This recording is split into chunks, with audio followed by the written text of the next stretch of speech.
notre corps, ça peut à la fois être notre meilleur ami si on apprend à le décoder, si on apprend à l'écouter, si on apprend à ressentir, et ça peut à la fois être notre pire ennemi. On vit aujourd'hui dans une société qui nous amène à nous déconnecter de notre corps. Rien que scroller sur les réseaux sociaux, passer du temps sur notre portable, ça nous déconnecte du monde extérieur et ça nous déconnecte de notre corps et de nos ressentis. Et pire que ça nous fait absorber des choses, des émotions qui ne nous appartiennent pas. On va se retrouver avec des problèmes qu'on n'aurait jamais eu si on n'avait pas vu un TikTok qui nous avait parlé de ça. J'ai quelque chose qui me vient à l'esprit. Je me souviens avoir regardé il y a quelque temps une vidéo de Jill sur YouTube et je me souviens d'une période où elle partageait qu'elle allait se faire opérer des yeux. Je crois que c'est une blessfo quelque chose, une opération des yeux où en fait on vient réduire le pli au niveau de la paupière. J'arrive même pas à imaginer le nombre de personnes, le nombre soit d'adolescentes, de jeunes femmes ou de femmes de tout âge qui sont venues se poser la question si leur paupière n'était pas un problème aujourd'hui. Comme on ne peut pas maîtriser entièrement ce qu'on regarde, si on ne fait pas des choix drastiques d'unfollow tout le monde ou de pas être sur les réseaux sociaux, etc., on se retrouve forcément avec des informations qui nous viennent, qui ne nous appartiennent pas ou alors qu'on n'a pas demandé à regarder, même si c'est de notre responsabilité. Mais tout ça, le corps, il l'absorbe.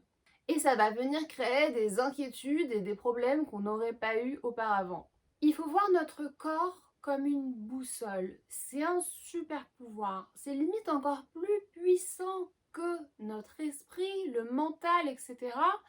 Parce que se faire confiance mentalement, ça revient à avoir fait un gros travail de dissociation de son ego, tandis que le corps, on peut vraiment se fier à nos ressentis. Quand on comprend que quand on se sent oppressé, quand on a des maux de gorge, quand on a des migraines, quand on se cogne tout le temps, il y a quelque chose, on est en train de buter en fait dans quelque chose, on est en train de forcer dans quelque chose.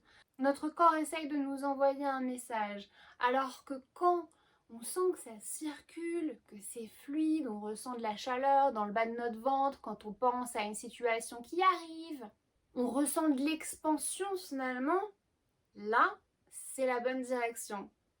Et apprendre à écouter les ressentis de son corps aujourd'hui, revenir à son corps, mais surtout prendre la responsabilité de ça dans la vie qu'on mène aujourd'hui, c'est hyper important.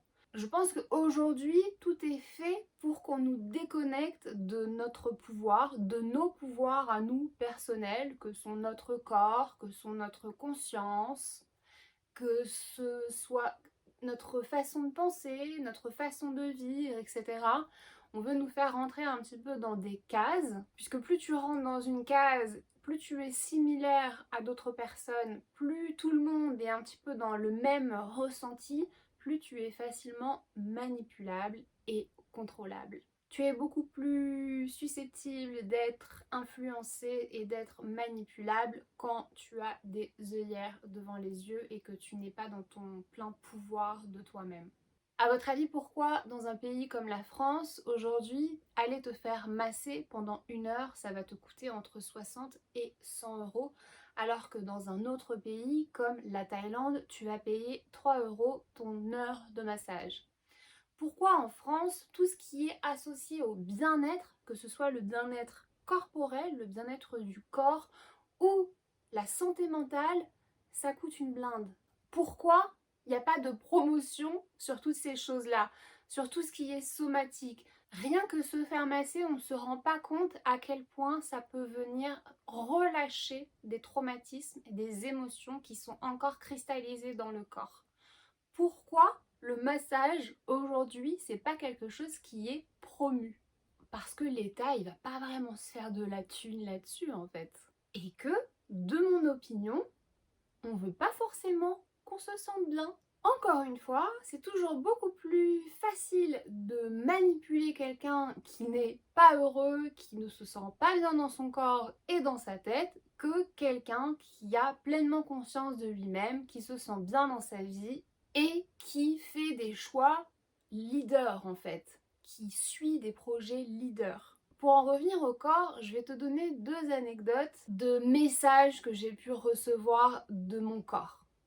C'est rien, je reçois des messages de mon corps tous les jours, je commence à me connaître par cœur et c'est la manière dont mon esprit a choisi de communiquer avec moi, c'est-à-dire que dès que je suis sur la mauvaise route ou je prends une décision qui n'est pas alignée, tout de suite, je vais avoir quelque chose qui va se passer dans mon corps. Ça peut passer d'un ressenti physique comme une oppression, comme des brûlures d'estomac, à d'autres choses beaucoup plus radicales et beaucoup moins fun. Il y a quelques années, il y a même vraiment beaucoup d'années, il y a une quinzaine d'années probablement, je travaillais en restauration à l'époque. J'étais co-responsable d'un restaurant qui venait d'ouvrir. J'avais été amenée sur ce projet. Donc j'avais fait l'ouverture, etc. Et ça se passait pas super bien. Il n'y avait pas beaucoup de monde le midi, on avait très peu de clients. Le soir encore moins, il y avait des soirs où on n'était pas ouvert d'ailleurs.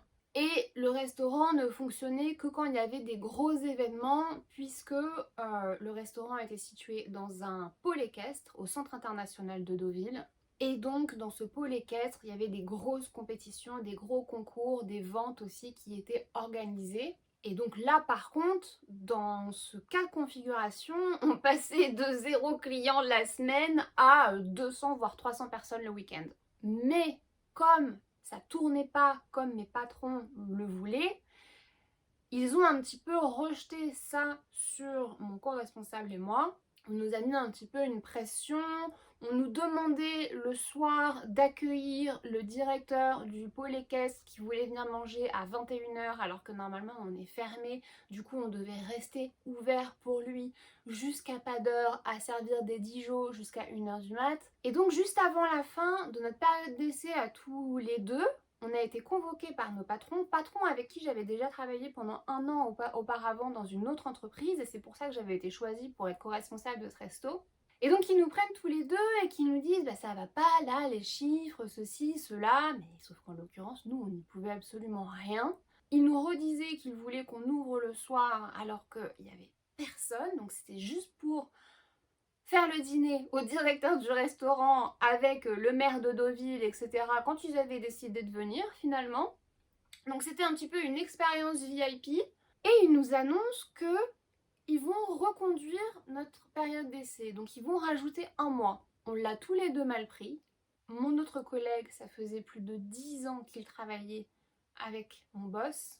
On a dit tous les deux, ok, reconduisez notre période d'essai. Par contre, à la fin, c'est nous qui allons voir si on a envie de rester ou pas. Et pour bien confirmer le truc, puisque moi j'étais pas encore sûre, j'aime bien aller au bout des choses, j'aime bien être sûre que c'est bien la fin. Je me suis retrouvée un après-midi pendant ma pause à repasser ma chemise pour le soir. Je me suis littéralement assise sur mon fer à repasser. Je me suis assise sur mon fer à repasser. C'est-à-dire que je me suis accroupie, voulant m'asseoir sur mon lit, puisque je repassais ma chemise sur mon lit, et je me suis foutu le cul sur mon fer à repasser, chaud bouillant. Je me suis brûlée de la taille de la paume de ma main, une énorme brûlure, et je suis quand même partie bosser. Je me suis retrouvée dans un état de douleur, j'étais rouge de douleur. J'étais en train de faire une montée de fièvre de douleur. Mon pantalon sur mon cul me brûlait, mais d'une force, c'était catastrophique. Jusqu'au moment où mon co-responsable a fini par me demander mais qu'est-ce qui se passe Anne-Julie, il y a un truc qui va pas en fait.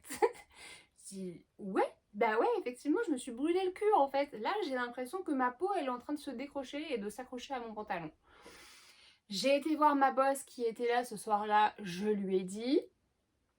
Et du coup, je suis partie de mon travail. Le lendemain, j'ai été à la pharmacie qui m'ont donné tout un attirail. Voilà, elle m'a dit brûlure au minimum au second degré, si ce n'est plus. Et voilà, là j'ai compris que c'était juste un signe en fait. Un signe de... C'est bon. Ton corps il te dit de ne pas y aller, de ne pas continuer dans cette direction, passer à autre chose. Là, à cette époque-là, c'était pas un signe encore hyper clair pour moi. J'étais pas encore dans le développement personnel, j'introspectais énormément sur moi, mais j'étais à un autre niveau par rapport à ce que je suis aujourd'hui. Par contre, il y a quelques années, entre ma période où je suis devenue coach, où j'ai travaillé en tant que coach, et aujourd'hui, j'ai fait une pause d'environ 2 ans. Et quand j'ai fait cette pause, j'étais partie dans l'idée de reprendre un CDI, reprendre un job de salarié, parce que j'avais envie d'investir dans l'immobilier. Du coup, qu'est-ce que je fais? Je me fais engager dans une agence immobilière, puisque si le but c'est d'acheter un bien, autant aller directement là où ils sont vendus, et je me fais engager en tant qu'assistante commerciale. Je suis super contente de décrocher ce job. Je suis super excitée au début, j'apprends énormément de choses, je suis quelqu'un qui apprend vite, je suis une bonne exécutrice, et donc tout s'est très vite mis en place. Sauf que bah, tout s'est si vite mis en place que j'étais opérationnelle au bout d'une semaine, j'étais déjà opérationnelle. Et au fur et à mesure, l'excitation, elle a commencé à descendre en fait parce que les tâches que j'avais à faire, étant donné que j'avançais vite dans ce que je faisais, dans la matinée, j'avais fait tout ce que j'avais à faire. J'avais mis les annonces que j'avais à mettre en ligne, j'avais rédigé les compromis de vente que j'avais à rédiger, je faisais aussi le standard téléphonique et l'accueil des gens, mais il n'y a pas des gens qui viennent toute la journée. Donc au final, j'avais pas tant de choses à faire que ça. L'après-midi, je me faisais chier. À un moment donné, j'ai fini par jouer au poker sur mon ordinateur à l'accueil. Je lisais des livres sur mon PC, j'écrivais, je prenais des notes, etc. Enfin, vraiment, j'avais une double vie finalement sur mon lieu de travail. Mais sauf que rien que de me retrouver enfermée finalement dans un 9 à 5, si j'ai tenu pendant 10 ans à travailler dans l'hôtellerie-restauration, c'est parce que j'adore ce métier. C'est un métier, un domaine que j'adore, c'est un métier qui est vivant, on fait des rencontres, on est dans le rush, etc. C'est vraiment quelque chose que j'ai aimé et c'est pour ça que j'ai travaillé dans ce domaine aussi longtemps. Et puis j'étais debout, quoi. Tu bouges, tu vis, il y a de la vie.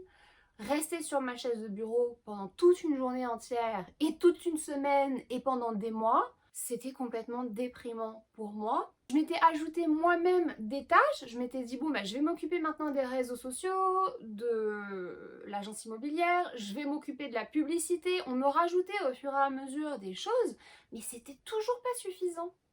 Et j'ai commencé, au bout de quelques semaines, je crois 3 semaines, je fais ma première laryngite. Laryngite violente avec fièvre, je perds ma voix, etc. Bon, ok, je continue de bosser. Ça passe, au bout de 3 semaines, ça revient. Je me dis, bon, c'est bizarre, je suis peut-être allergique à un truc là-bas, je sais pas, il y a trop de poussière, ou...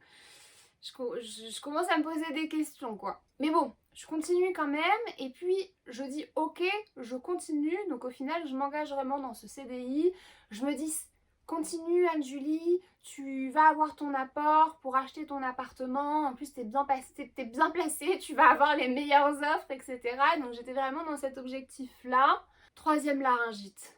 Et là, il y a une journée où je ne vais pas travailler parce que c'était juste impossible. Et quand je vois que ça commence à se passer de cette manière-là, je me dis, bon, là, il va falloir faire quelque chose. Je vais chez le médecin, puisque les fois d'avant, j'y avais pas été. Cette fois-ci, je vais chez le médecin. Elle me met sous cortisone, etc. Quatrième laryngite. Et là, je me suis levée un matin et je me suis dit, bah non, en fait, c'est terminé.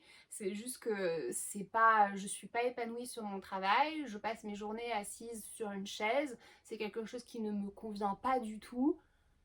C'est pas ma destinée d'être salariée dans une entreprise et de travailler pour le rêve de quelqu'un d'autre. J'arrête. à partir du moment où j'ai pris la décision d'arrêter, ma laryngite, elle s'est barrée. C'est absolument jamais revenu. Ça, c'est pour vous dire à quel point votre corps parle. Des anecdotes comme ça, mais encore plus importantes, encore plus personnelles, limite encore plus intimes, ou alors dans le domaine, dans tous les domaines, que ce soit dans le domaine de l'argent. Là, je vous ai parlé du domaine professionnel, mais mon corps parle aussi énormément dans le domaine des relations amoureuses et dans le domaine de l'argent. C'est simple. Si je suis contractée, si j'ai peur, si je suis pas dans la fluidité, si je suis dans le manque, si je suis en mode survie, l'argent chez moi, ça bloque tout, tout bloque.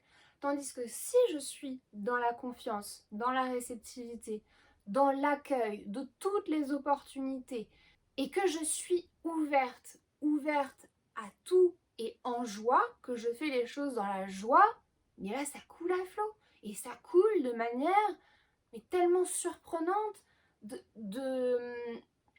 d'endroits où j'avais même pas réfléchi que ça pouvait arriver. Et ça, c'est un truc absolument magique. Et en fait, il y a peu de personnes qui ont vraiment conscience de ça. Parce que les personnes qui naissent dans un milieu très aisé, en fait, ils sont déjà conditionnés à ce que ce soit comme ça dans le flot. C'est naturel pour eux.